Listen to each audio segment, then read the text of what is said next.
Keyingi yillarda mamlakatimizda aholi bandligini ta'minlash borasidagi sa'y-harakatlar natijasini ko'rsatmoqda. Ishsiz aholini band bo'lishi evaziga daromadi oshyapti, biroq qobiliyati va istaklariga ko'ra xorijda ishlashni maqsad qilganlar ham bor. Ularni chet elda ham ishonchli ish o'rniga ega bo'lishlarini ta'minlash, odam savdosining oldini olish va aholini firibgarlarning aldovidan himoyalash maqsadida qator chora-tadbirlar amaliyotga kiritilmoqda. O'zbekiston Respublikasi Vazirlar Mahkamasi huzuridagi Migratsiya agentligi Andijon viloyati filiali tomonidan o'tkazilgan xorijda ish mehnat yarmarkasi ham yuqoridagi maqsadlarni qamrab oldi.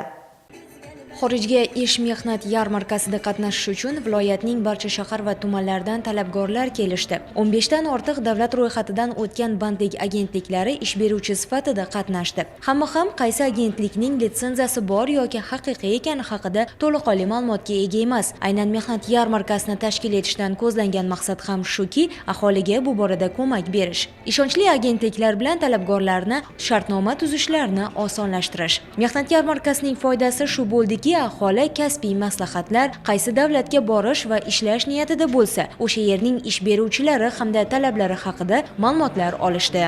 Hozirgi kunda yuqori daromadli ish bilan ta'minlash maqsadida ko'pgina fuqarolarimiz aldovlarga uchragan.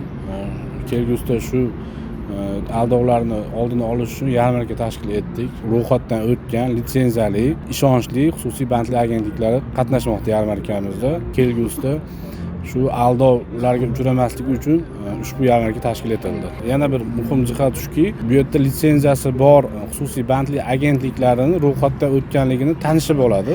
Ya'ni hozirgi kunda biz o'sha respublika bo'yicha o'zimiz viloyatda ham ro'yxatdan o'tmagan xususiy bandlik agentliklarga firibgarlik yo'li bilan uchrab qolgan fuqarolarimiz bor. Bu yerda to'laqonli fuqarolarimiz o'zlariga qiziqtirgan hamma savollarga javob oladi.